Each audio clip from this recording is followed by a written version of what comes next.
Assalamualaikum warahmatullahi wabarakatuh. Halo semua, perkenalkan nama saya Nasyira Salma Firmansyah dan kali ini saya di sini akan mewakili kelompok saya untuk mempresentasikan tentang apa yang sudah kami diskusikan. Oke, bisa kita lanjut saja. Ini adalah anggota kelompok kami. Yang pertama adalah Nasyira Salma Firmansyah, yaitu saya sendiri, lalu ada Septiani Aulia, Hafiz Ali Fernando, lalu yang terakhir adalah Sigit Eka Wahyudi.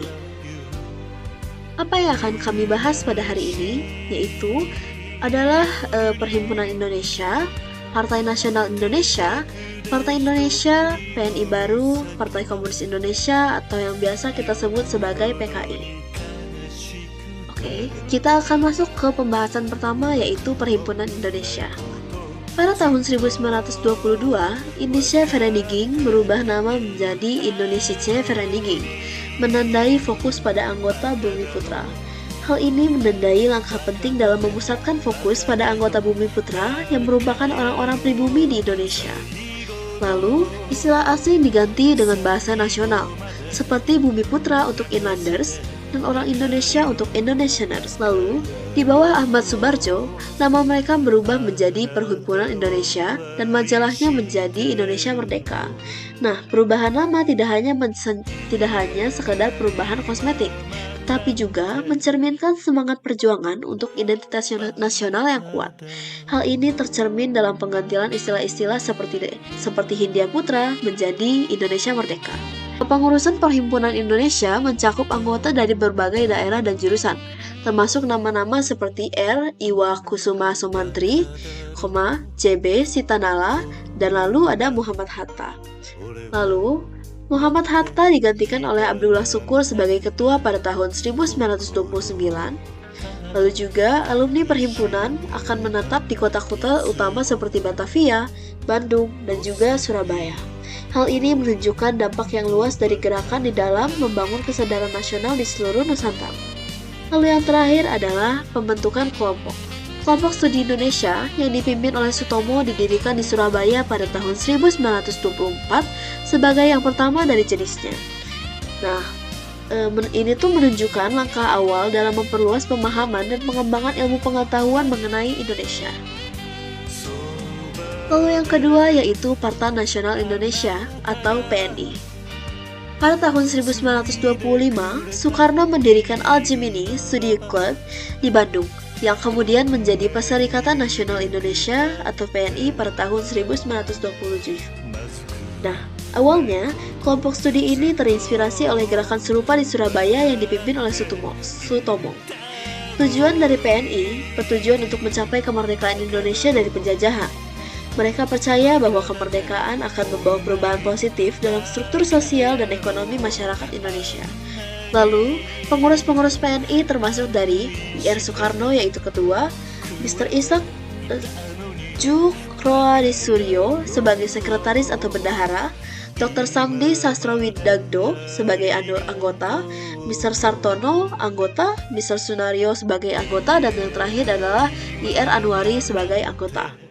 Nah, hubungan dengan organisasi lain, yaitu PNI menjalin hubungan erat dengan organisasi lain seperti PSI, Budi Utomo, dan lainnya. Mereka juga membentuk federasi politik yang disebut Permufakatan Perhimpunan Politik Kebangsaan Indonesia atau PPPKI. Lalu juga, pada tahun 1929, pemerintah kolonial melakukan tindakan represif terhadap PNI dengan melakukan penggeledahan dan penangkapan terhadap pimpinan PNI, termasuk Soekarno. Mereka diadili di pengadilan Bandung atas tuduhan membahayakan pemerintahan kolonial dengan tulisan-tulisan mereka mengenai kemerdekaan. Lalu yang ketiga adalah Partai Indonesia atau Partindo. Partai ini didirikan pada tanggal 26 April 1931 di alamat Kramat 97 oleh kelompok tokoh seperti Mr. Sartono, Manadi, Sukemi, Anggon Sudirjo, dan Suwiryo. Mereka memiliki tujuan utama untuk mencapai kemerdekaan Indonesia.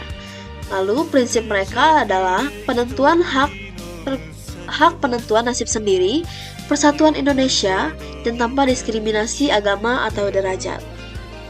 Prinsip-prinsip ini menjadi dasar bagi partai untuk menggalang dukungan dan melakukan perjuangan politik. Pada tahun 1933, Partindo telah berhasil menarik sekitar 20.000 anggota dengan 71 cabang tersebar di seluruh Indonesia. Ini menunjukkan bahwa partai ini telah mendapat dukungan yang signifikan dalam upayanya untuk mencapai kemerdekaan. Lalu, ada juga tindakan represif dari pemerintah kolonial yang mengakibatkan Partindo menghadapi tindakan keras dari pemerintah kolonial Belanda. Mereka memperketat pengawasan polisi terhadap rapat-rapat Partindo dan melarang pegawai negeri untuk menjadi anggota partai tersebut. Penangkapan Soekarno pada tahun 1934 menjadi salah satu contoh dari represi tersebut. Lalu, pada tahun 1936, kesulitan politik yang meningkat setelah penangkapan Soekarno dan larangan pemerintah terhadap kegiatan politik Partindo mengakibatkan partai ini mengambil keputusan sulit untuk membubarkan diri pada tahun 1936. Mereka merasa bahwa situasi politik yang sulit membuat mereka tidak dapat bergerak lebih lanjut. Lalu ada juga PNI baru. Nah, PNI baru memiliki sifat yang berbeda dengan Partindo, yaitu tidak sebagai partai massal. Hal ini menyebabkan perkembangannya tidak seluas Partindo karena tidak mampu menarik dukungan dalam jumlah yang besar seperti yang dilakukan oleh Partindo. Pada tahun 1932, tercatat jumlah anggotanya yaitu 2.000 orang dengan 65 cabang. Meskipun jumlahnya tidak sebanyak Partindo, PNI baru tetap aktif dalam melakukan kegiatan politik. Partai ini juga dikenai sanksi pasal 171 KUHP yang mengancam hukuman bagi penyiar kabar bohong yang menimbulkan kegelisahan di kalangan rakyat. Ini menunjukkan bahwa pemerintah kolonial berusaha untuk menekan kegiatan politik PNI baru dengan menggunakan undang-undang yang ada. Lalu ada juga penangkapan pemimpin, seperti Muhammad Hatta dan juga Syahrir. Nah, ini tuh terjadi sama Partindo juga, jadi pemimpin PNI baru juga menjadi sasaran penangkapan oleh pemerintah kolonial. Lalu yang terakhir, PNI baru tidak bisa bergerak, tapi namanya tetap dipertahankan. Meskipun menghadapi kesulitan dan penangkapan pemimpinnya, PNI baru tetap bertahan dan mempertahankan namanya. Hal ini menunjukkan bahwa meskipun tidak bisa bergerak secara aktif, namun semangat dan identitas baru PNI tetap dipertahankan oleh para anggotanya. Lalu, yang terakhir adalah Partai Komunis Indonesia atau PKI. PKI merupakan perkumpulan politik sebagai kelanjutan dari ISDV. Perubahan nama tersebut mengikuti perubahan nama Partai Demokrat Rusia Bolshevik sebagai Partai Komunis. Jadi, awal mulanya itu PKI itu merupakan perkumpulan politik yang berasal dari ISDV atau bisa kita sebut Indische Sozial-Demokratische Vereniging. Nah, perubahan nama tersebut tuh mengikuti perubahan nama dari Partai Demokrat Rusia yaitu Bolshevik menjadi Partai Komunis. Cabang ISDV di Surabaya pada tahun 1914 ini tuh mendirikan Partai Komunis yang kemudian menjadi Partai Komunis kecil pertama yang ada di Asia. Lalu pada awal berdirinya, PKI itu berusaha mencari dukungan dari berbagai kelompok, termasuk Indische Partij dan Sarekat Islam, untuk mendekati rakyat. Tetapi, upaya ini tidak berhasil karena Indische Partij hanya berisi orang Indonesia yang terbuka saja. Lalu, PKI juga tuh mendekati Sarekat Islam sebagai organisasi yang memiliki banyak pengikut. Tapi hal ini menunjukkan bahwa PKI itu memiliki strategi untuk mendapatkan dukungan yang lebih luas dari kalangan rakyat Indonesia. Sekian dari kami, kurang lebihnya mohon maaf. Wassalamualaikum warahmatullahi wabarakatuh.